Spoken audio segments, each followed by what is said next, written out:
Rieccoci nella seconda parte di Primus Inter Pares, appuntamento del mercoledì, gruppo TV7, come di consueto, vi ricordo siamo in diretta sulla pagina Facebook. Ospite graditissimo è il rettore della Basilica del Santo, padre Oliviero Svanera, e lo presento sempre con enorme piacere perché oltre a essere il rettore della Basilica è una persona squisita, dunque è sempre un piacere averla ospite. Grazie padre di essere con noi questa sera. Pace, bene a te Giorgio e a tutti i telespettatori. Come va? Bentrovati. Siamo in una fase delicata, ma insomma siamo sotto le feste di Natale e quindi insomma diciamo che sprigioniamo speranza, ecco. Una speranza che deve essere una speranza. Noi abbiamo messo il titolo, adesso la regia metterà il titolo che abbiamo, qual è il titolo? Abbiamo messo un anno da benedire, padre, perché è stato un anno davvero di quelli difficili, credo, per tutti, perché per fortuna capitano ogni 100 anni queste storie qui, è capitato nel nostro periodo.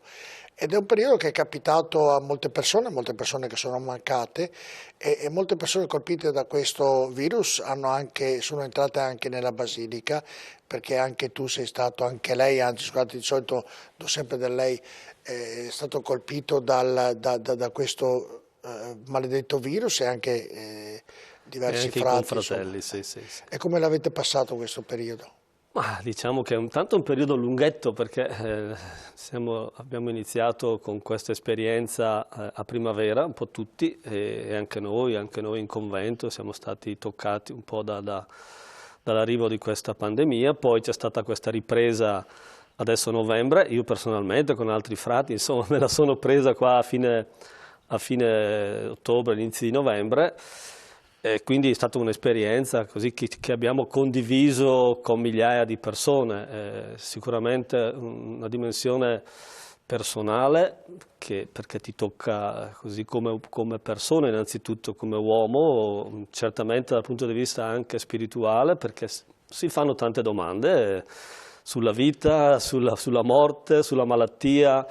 E quindi anche come comunità abbiamo vissuto anche momenti di preghiera, di riflessione, nel periodo in cui poi in primavera era anche chiusa la Basilica alle celebrazioni, o meglio la Basilica è sempre rimasta aperta, però sapevamo che con le limitazioni che c'erano non era possibile più di tanto venire a trovare il santo, quindi noi abbiamo cercato come abbiamo potuto di renderci presenti, intanto celebrando noi l'Eucarestia, i sacramenti, sentendo vicino la nostra gente, i tanti devoti, attivando quelle vie che ormai sono diventate anche comuni, insomma quelle vie di comunicazione che vanno dalla televisione piuttosto che ai social, allo streaming eccetera, quindi abbiamo sentito pulsare anche il cuore dei fedeli e dei devoti nella richiesta intensa anche di intercessione al santo che noi per primi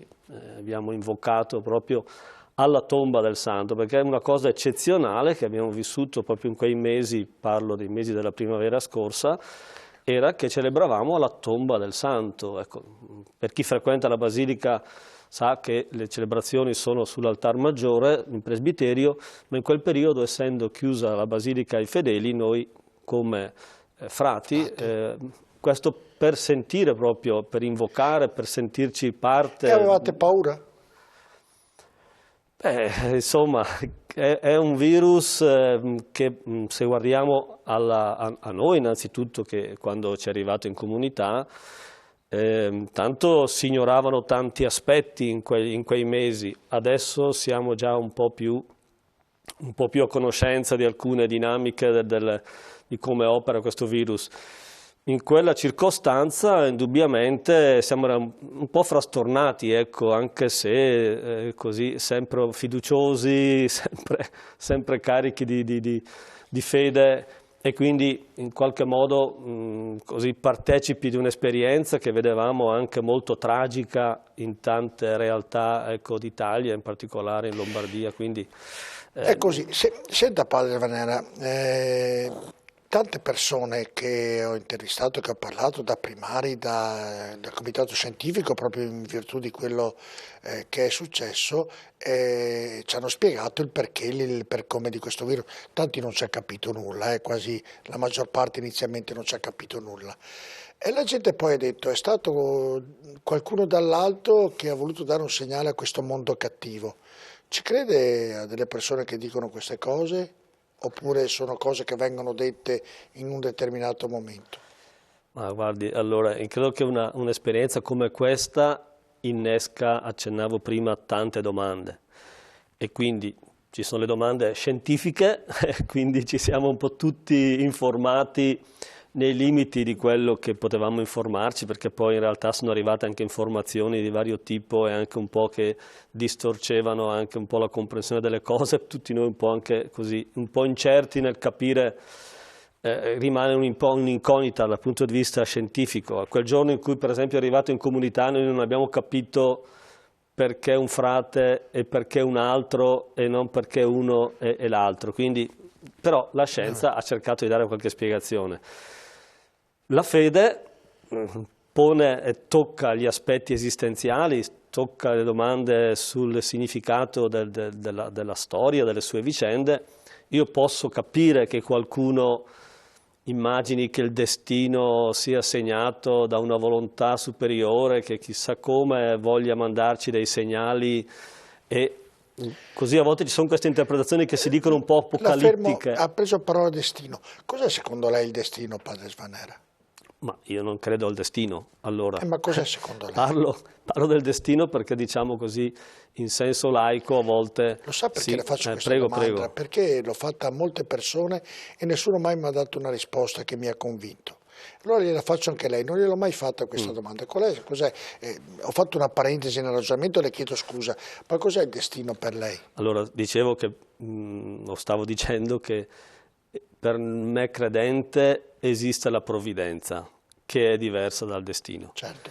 Il destino si accompagna al caso, si accompagna ad una storia che non ha un inizio, una fine, che è governata appunto, da una serie di eventi che non hanno particolari spiegazioni, se non quelle che magari appunto la scienza o le persone, diciamo così, che hanno una particolare visione. Non se lo crea la persona il destino? Io credo che ci sia, allora, guardiamo la provvidenza, allora, o se vogliamo manteniamo anche la parola destino dal punto di vista laico. C'è una dimensione di accompagnamento nella storia che non è casuale, che noi chiamiamo Spirito Santo, che conduce le vicende, come direbbe San Paolo, verso il bene. E quindi la domanda nostra è: che cosa di bene può venire fuori dalle vicende che ci capitano? Questa è la questione. Poi certo, questo Spirito Santo non opera l'azione di Dio, in altri diciamo, termini, non opera senza che ci sia una sinergia da parte di noi persone. Quindi, se vogliamo, rispondendo alla sua domanda, è vero che anche noi contribuiamo a costruire la nostra storia. Quindi, giustamente, per esempio, il Papa e anche tanti altri hanno detto: ma non è che questa pandemia è venuta per un certo dissesto idrogeologico, ecologico, cosmico, che anche noi contribuiamo in qualche modo a favorire attraverso un uso dissennato dei beni della terra? Punto di domanda. Può anche togliere il punto di domanda. Quindi, cioè, per quanto mi riguarda. No, ecco, quindi in questo senso noi, nel bene o nel male, ecco, da una parte la scienza ci dà delle possibilità e ci orienta verso finalità di bene o di benessere o di salute, dall'altra parte poi noi anche costruiamo e ci inventiamo prospettive che deturpano la realtà umana e anche quella della natura, e tutto questo a volte non aiuta. E quindi, tornando alla domanda principale, se qualcuno si pone, qualcuno l'ha fatto apposta perché il mondo è cattivo, no. Ci sta oppure no? Non ci sta, non ci sta perché altrimenti non capiremmo neanche il senso del Natale. Se fossimo tutti così cattivi non si capirebbe perché il Signore che ci avviene tra di noi, e crediamo che viene proprio per dirci che non siamo soli, che in realtà ci ama, gloria a Dio nell'alto dei cieli, pace in terra agli uomini che Lui, il Signore, ama. Quindi non è comprensibile che si immagini un Dio punitivo, un Dio che a un certo punto si inventa di fare queste cose. Certo, è così, abbiamo capito, perché l'ho sentito da parecchie persone, dunque soprattutto chi ha tanta fede ci crede in questo, che qualcuno ha detto beh c'è molta gente cattiva e qualcuno dall'alto. E quindi... Ma anche quando ci sono i terremoti e i maremoti e allora qualcuno dice appunto è capitato questo perché un'avvisaglia di un segno che il Signore vuol mandarci perché ci convertiamo, va bene, e che la conversione ci deve essere e questa situazione secondo me, ripeto, pone tante domande dal punto di vista anche della nostra fede e chiama in causa anche la nostra responsabilità, però che questo si proietti su un'immagine di Dio punitiva, ripeto, non corrisponde alla dimensione evangelica e questo lo dico in modo molto chiaro. Senta padre Svanera, è stato un anno, come dicevamo e lo ripetiamo, da molto diverso da tutti gli altri, un anno davvero da benedire e anche ovviamente Sant'Antonio ne ha subito queste conseguenze perché il 13 giugno è stato un 13 giugno diverso dagli altri. Come l'avete vissuto questo 13 giugno?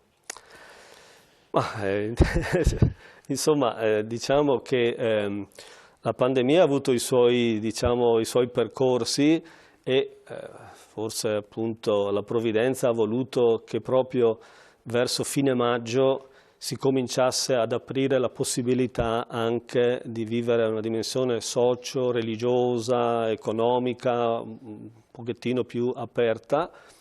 E quindi proprio in corrispondenza anche della tredicina di Sant'Antonio e della festa del Santo, qualche possibilità di esprimere la nostra fede anche attraverso alcuni segni, alcuni aspetti religiosi propri anche della devozione del Santo sono stati possibili.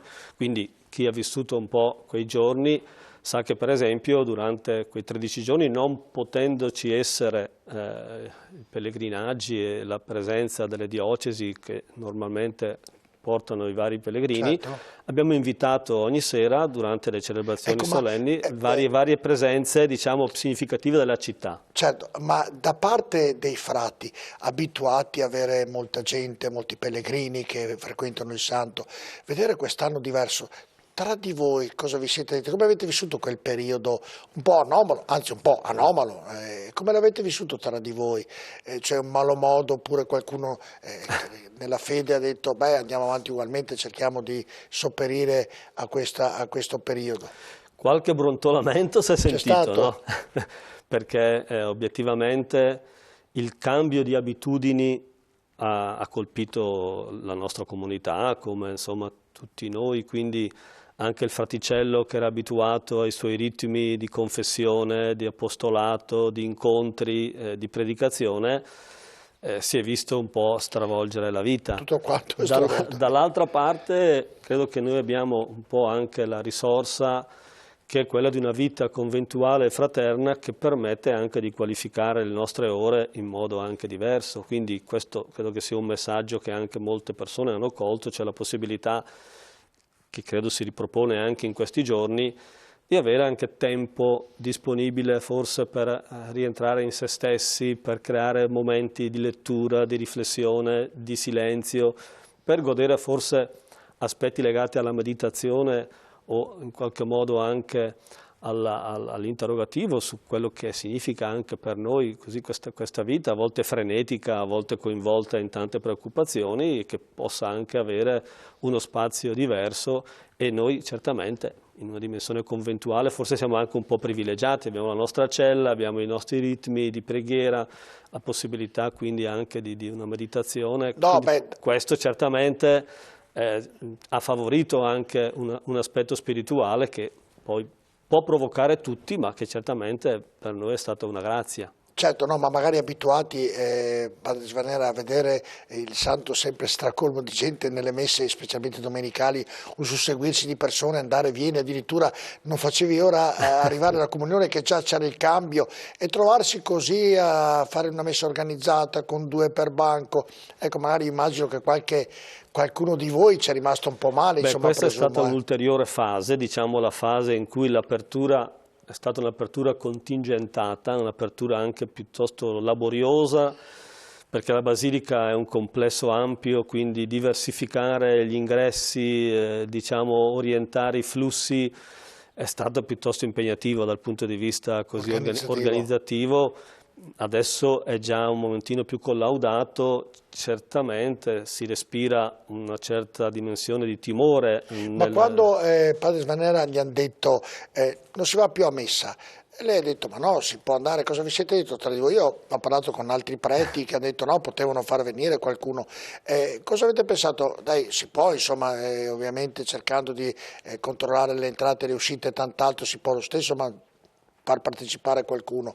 Tra di voi qualcuno cosa ha detto? Facciamo così, facciamo colà, oppure si è arrabbiato? Cosa è successo in quel periodo lì? Beh, oddio, allora, intanto diciamo il periodo più delicato è stato quello in cui veramente la Basilica non era aperta alle celebrazioni. Questo credo che anche nelle parrocchie sia stato il momento più difficile, cioè privare diciamo, la comunità cristiana delle possibilità di vivere l'Eucarestia, il sacramento della riconciliazione, il momento dell'adorazione, cioè i momenti classici, la catechesi, eccetera.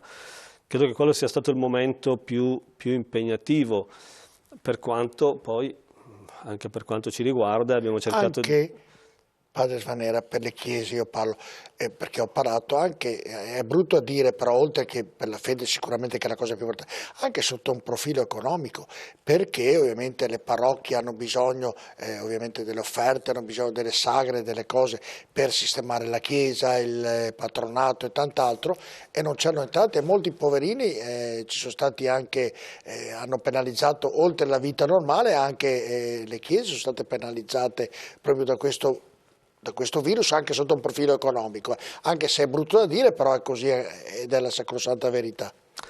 Indubbiamente questo è stato un ulteriore elemento problematico che è ancora in corso, perché è vero, ancora in corso, è vero, anche nella seconda fase, quando appunto un'apertura è stata fatta limitata, perché pensi che la Basilica normalmente ha 800 posti a sedere, noi adesso possiamo accogliere 340 persone, se siamo corretti poi appunto magari ci sono le famiglie, magari si è un po' più elastici, però i numeri sono questi. Cioè, però è anche vero, stavo dicendo, che le persone sono molto più attente, molto più caute nell'uscire e quindi c'è la possibilità di seguirle magari in televisione o in streaming certe celebrazioni e le persone sono molto più guardinghe. D'altra parte attorno a noi c'è un clima ecco, di continua attenzione, allerta, precauzione, mai abbassare la guardia, per cui anche le celebrazioni sono